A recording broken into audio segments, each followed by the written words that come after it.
It's now in order to consider amendment number 42, printed in House Report 113-170. For what purpose does the gentleman from Oklahoma seek recognition? Mr. Chairman, I have an amendment at the desk. Clerk will designate the amendment. Amendment number 42, printed in House Report number 113-170, offered by Mr. Cole of Oklahoma.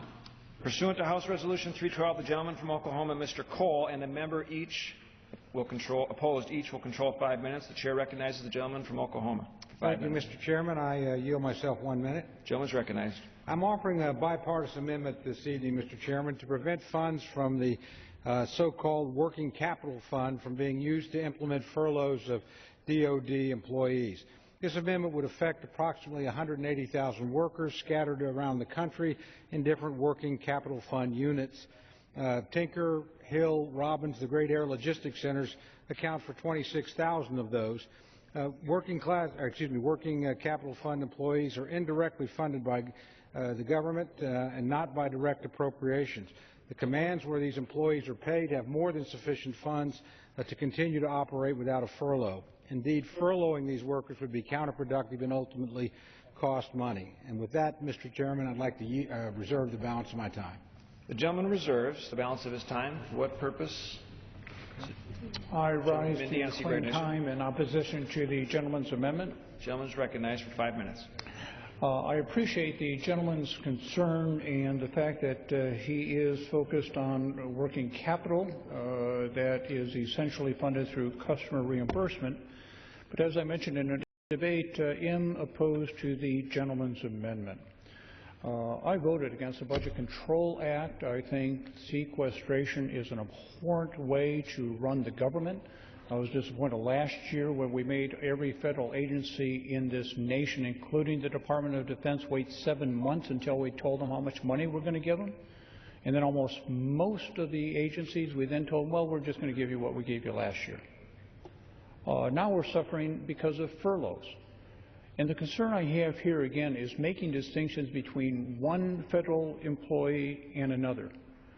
They're all very important. I don't know what going to work every day as a guard in a maximum security federal prison must be like. But I don't know that we've carved out an exception for them. I don't know what it is like to be a federal law enforcement official working undercover, putting your life at risk, getting reimbursed, but not being carved out for a furlough. We have people at NIH, National Institutes of Health, doing groundbreaking research as far as people's health and safety, and perhaps they not themselves are risking their lives. But tomorrow, if they were at work, could make a discovery that could improve or prolong someone's life. And I think it's a very difficult proposition to begin to make those distinctions between various federal employees. I absolutely share the gentleman's concern as to what is happening with the federal workforce. I have mentioned in committee and on this floor more than once today that I'm appalled that for 4 years we hold federal employees in so little regard. We have not given any of them a raise in 4 years.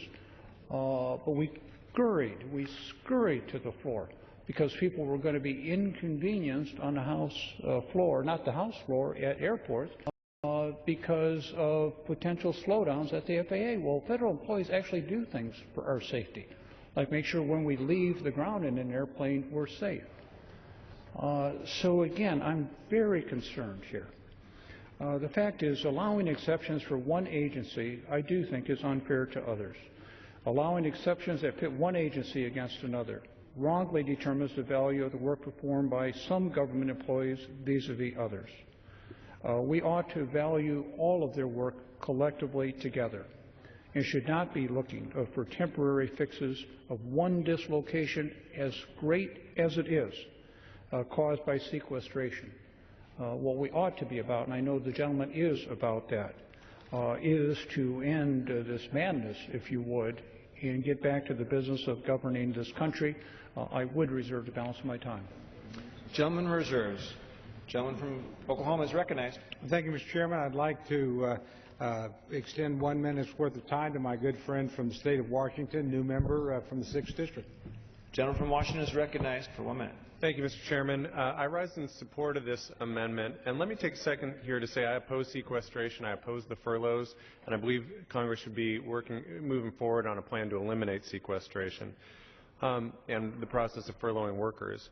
But Congress hasn't done that, and now we're forced to deal with an ugly process where we're cutting accounts and furloughing workers, not because it makes any sense for the public interest or for our national security, but because Congress can't get its act together. This amendment responds to what I believe was an incorrect decision by the Department of Defense to furlough civilian workers who work at entities that were funded through defense working capital accounts. The working capital funds are revolving funds that provide goods and services across the DoD that were established to promote stable pricing and reliable access. They were designed to be self-sustaining, and I certainly empathize with the other workers and groups are facing furloughs, but these workers are not funded through direct appropriation. I believe that these indirectly funded employees are specifically exempted by law from sequestration. Furthermore, I believe that furloughing these employees and thereby delaying their work will not save any money, will only increase costs for DoD and hurt taxpayers and jeopardize our military readiness. And I thank the gentleman has expired. Gentleman from Indiana is recognized. I would reserve my time. Gentleman from Reserves. The gentleman from Oklahoma is recognized. Mr. Chairman, I'd like to yield 1 minute to the distinguished Majority Whip from the great state of California. Gentleman from California is recognized. Well, I thank the gentleman, and Mr. Chairman, I rise in support of this amendment. This issue is straightforward. It deals with defense working capital funds. Now, this is just like owning a business. When you provide a service or a product, you get paid for it. That is how defense working capital funds operate. They are paid through reimbursements for the services they provide to the Department of Defense, which is already funded for the fiscal year.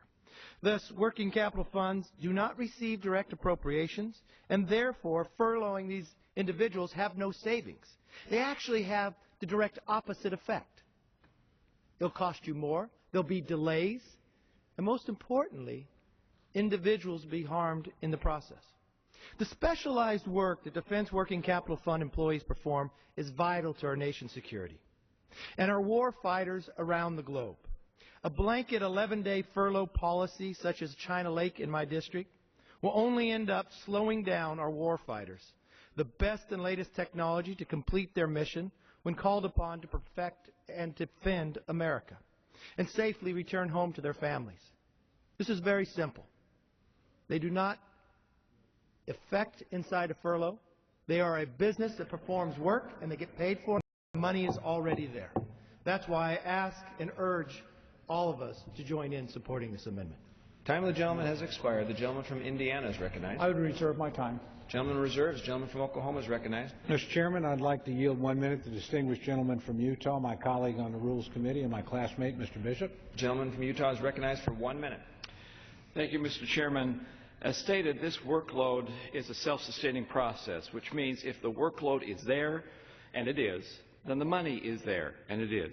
To furlough the employees in this area saves no money, it completes no work, but it does raise the cost of overhead for all of the depots. Look, I have empathy for the Pentagon. They made a decision that everyone should share the pain in an effort to be fair. Unfortunately, Section 10, or Title 10, Section 2472, tells us how this fund should be managed. Sharing the pain ain't one of the options. I appreciate what is going on here, but the Defense Department cannot simply pick and choose. This amendment does not start a new program. It simply requires that the existing law be followed. I yield back. Gentleman yields back. The gentleman from Indiana is recognized. I would reserve my time. Gentleman from Oklahoma is recognized. Thank you, Mr. Chairman. I'd like to yield 1 minute to my good friend from the great state of Iowa, Mr. Loebsack. Gentleman from Iowa is recognized for 1 minute. All right. I want to thank my friend from Oklahoma for yielding 1 minute. I am a proud co-sponsor of this truly bipartisan amendment, as demonstrated by those who are speaking in favor of it tonight. I, too, voted against sequestration, and I oppose furloughing any DoD citizens who work on behalf of our national security and our troops. Those working at the Rock Island Arsenal, which I represent, proudly serve our country. They don't deserve a pay cut because of Washington's dysfunction. It's as simple as that. That's why Congress and the administration must find a balanced, common-sense way to replace sequestration.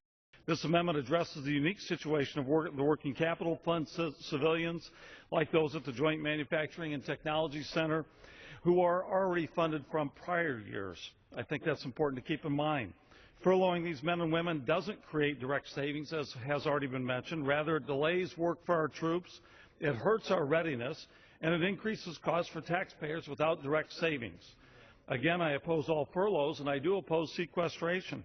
This amendment, I believe, is a common-sense policy for DOD and for Working Capital Fund employees, and I urge my colleagues to support it. Again, it's a fully bipartisan amendment. Time of the gentleman has expired. The gentleman from Indiana is recognized. I reserve my time. Gentleman reserves. Gentleman from Oklahoma is recognized with 15 seconds remaining for the gentleman. Thank you, Mr. Chairman. I yield the balance of my time to my good friend from the great state of Georgia, Mr. Scott. Gentleman from Georgia is recognized for 15 seconds. Thank you, Mr. Speaker. This is a sensible bipartisan solution. It helps the country by helping those who work at our depots and other areas. And I would just ask that my colleagues join this bipartisan coalition that's working in support of this amendment. With that, I yield the remainder of the time. Gentleman yields back. Gentleman from Indiana is recognized. Time back. Gentleman yields back. The question is on the amendment offered by the gentleman from Oklahoma. Those in favor say aye.